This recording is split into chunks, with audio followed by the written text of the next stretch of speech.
داستان امروز درباره یکی از شخصیت‌های منفی انیمیشن پرطرفدار پاندای کنفوکاره، شخصیتی که برای درک کردنش خیلی بچه بودیم.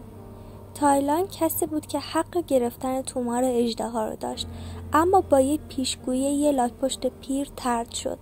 حالا چرا حق داشت؟ تایلان از زمانی که خیلی کوچیک بود توسط شیفو سخت تعلیم داده شده بود. از بچگی نه دوست و نه همبازی داشته و تمام زندگیش بهش گفتن که تو باید سخت تمرین کنی تا جنگجوی اژدها بشی. و خب تایلان نصف دوران زندگیشو مشغول آموزش میشه.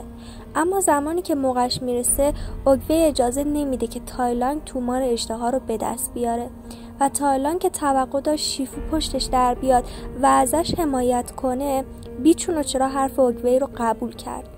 و وقتی که عصبانی شد و حمله کرد، اوگوی شکستش داد و توی یه زندان مثل یک لاک پشت حبسش کردن و حرفای تحقیرآمیز زیادی بهش زدن.